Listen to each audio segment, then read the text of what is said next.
Hello, beautiful people. Welcome to my channel. My name is Sue on Chat to Sue, a channel where parents talk about stuff that we need to talk about. Today's topic is collective trauma. What is collective trauma? Collective trauma is when a society, a nation, or the whole country goes through trauma. For an example, there's a lot that's going on in a country, right? Crime, corruption, it's just a lot. Now there's war, and now this war has spilled into our country, and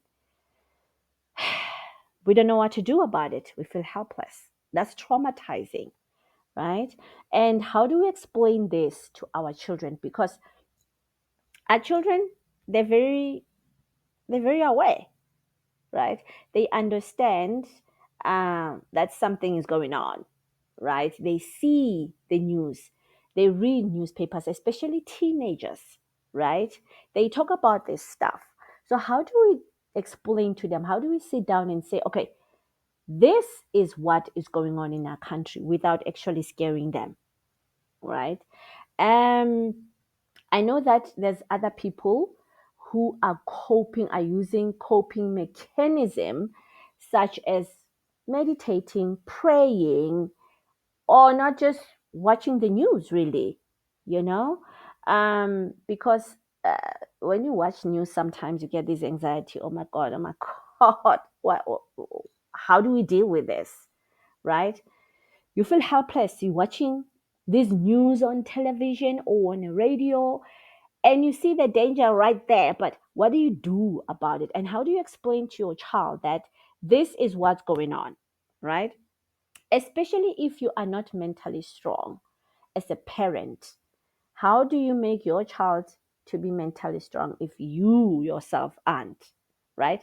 So there's other things that parents can do. First, you have to go and deal with your own mental issues, right? So that you can help your child to be mentally strong as well.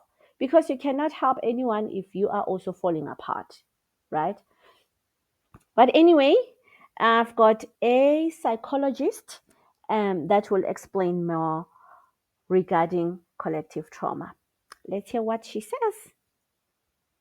A clinical psychologist believes South Africa has to address multi-layered trauma if it hopes to effectively tackle the shocking crime statistics in the country. Nomfundo Mogape, who's also the founder of the Center for Mental Wellness and Leadership and its CEO, argues that trauma is embedded in our personal and collective psyche. Is our society suffering from collective trauma? Let's try and find some answers from her, and she joins us virtually here in Johannesburg. Nomfundo, we had planned to focus on this collective trauma, but I can't have this conversation with you without pointing to a story we've been following quite closely this week, and indeed this morning.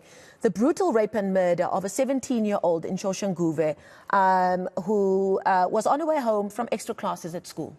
Palesa Malachi is no more. Her family and community laying them to rest today. We again have the police minister on the scene saying the things that we've heard him say before. But I'm worried about South Africans watching this news day in and day out. I know you've got two young daughters. I have a 2-year-old daughter who now starts talking about things that make her feel afraid, that kind of thing. How in households where the mum is not a psychologist like you are, psychiatrist like you are, navigate dealing with this kind of story day in and day out as we let our girls out to go to school or to a shopping center or to go out to a restaurant without putting the fear of God into them? Yeah, Masa, I think unfortunately we are a society that is used to underestimating the power and of what happens to us and how it impacts us as people and how we show up.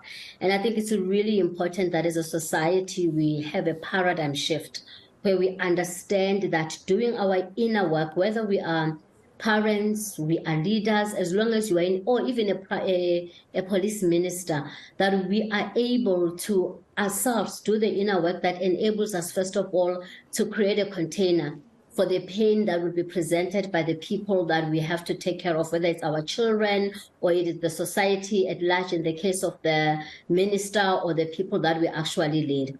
So our own capacity to contain the frustration of our children depends on our capacity as those that are in positions of influence to create the space for our own pain. And I think, Marcel, the crisis of our society, and that's why I am doing this work, is that we are asleep to how traumatized we are, and we don't deal with that trauma. And we just have a tendency to think that the inner work is a luxury. It is just for a few people that are so disturbed that they need to go to mental hospitals.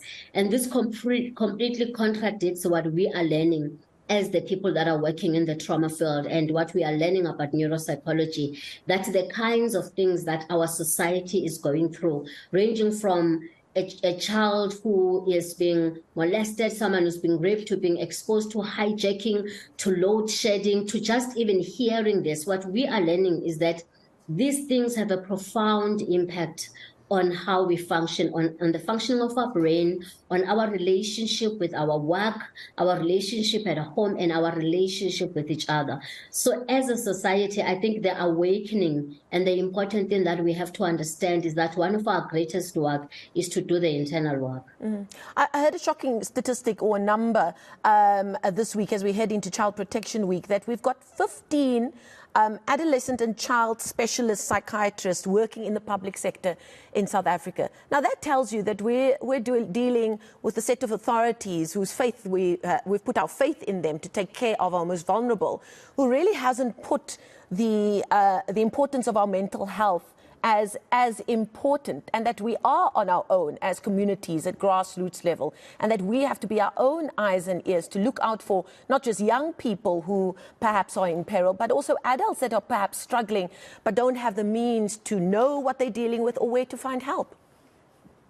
Yeah, it's highly concerning, Marcel. I think two things I want to touch. The first one is that from the work that we do, we know that adverse childhood experiences, we call it ACE, there's been so much work done on ACEs, showing that if children are not given an opportunity to address the kinds of traumas that our children are exposed to, that affects the adult that they actually become. And some of us, we are the way that we are and struggling with the levels of anxiety, depression, irritable at workplace, creating toxic organizations because we also never dealt with our own trauma as children. So the work of investing in the mental health of children in our society, if we want to have a successful South Africa, is of paramount. I think the second thing, Marcel, that we are learning, and that's why most of my work is on what I call trauma-informed approaches, because we're beginning to say that in the trauma field, that this work of transforming our trauma so that we become effective as a society can no longer just only be in the hand of specialists and mental health people. It has to be integrated in the very fabric of our society. It has to be integrated in how we lead our homes, how we interact with each other. So there's a big conscientization and just awakening drive that needs to be done in our society to say, this is how trauma affects us. This is how you can integrate this work in your own organization. This is how in early childhood development, you cannot do early childhood development and bring in teachers that are themselves too broken to can hold these children and not ensure that there's mental health people to assist our children to deal with that trauma. I'm telling you now, Marcel, a whole generation is being wiped out mentally in our society, because these are going to be the adults that will end up committing the very crimes and problems that we're complaining about. Show me the adult of tomorrow, and I'll show you the child of today and their own mental health.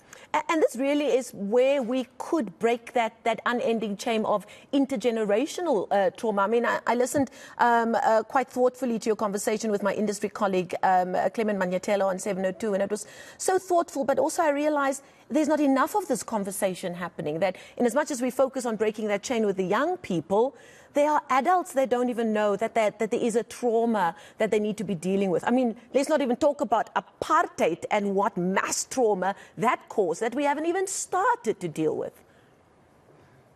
So, Marcel, I mean, the reason why I had left, I've been working in the field of violence prevention for about 20 years. And in 2021, I left to start the Center for Mental Wellness and Leadership, because there was so much that we are learning now with digitalization around how our brain works. Like a simple thing myself, that we are learning that when we are traumatized, our capacity to use our cerebral cortex, which is that part of us that helps us to reason, that helps us to function, that helps us to have empathy with other people, gets deactivated. We end up operating from what we call the limbic system, and who's the only thing that the limbic system can do is to fight, to freeze, or to flight. So when you have a society that is led from the limbic system, you are in crisis.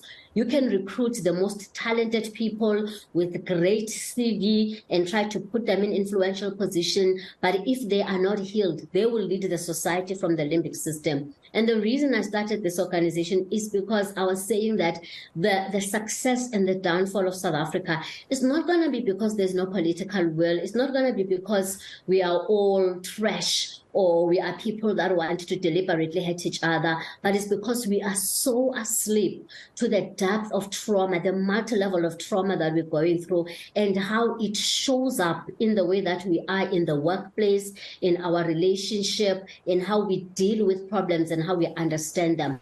So I agree with you, myself. There's a whole drive, and that's my passion. And that's why in the workshop we want to have on Saturday, I am calling in investors and funders.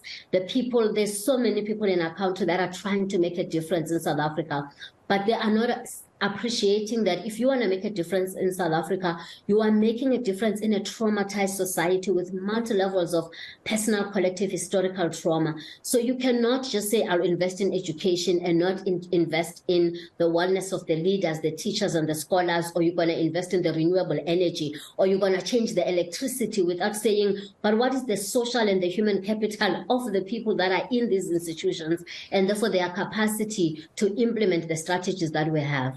Okay, we're going to leave it there.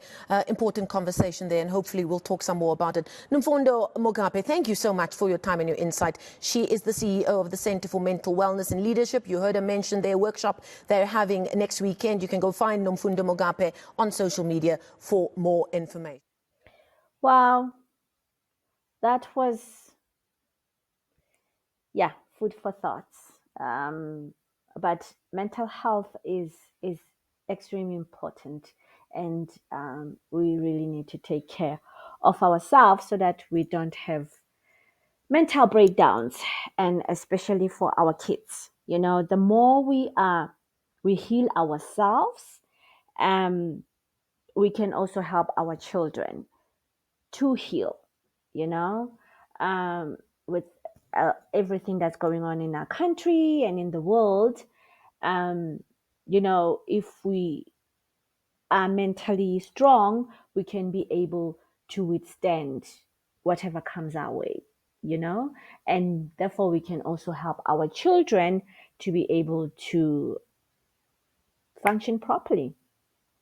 But yeah, thank you so much for watching. And yeah, please like, share, and subscribe, and take care of yourselves. I'm sending you so much love and healing. Talk to you soon. Bye bye.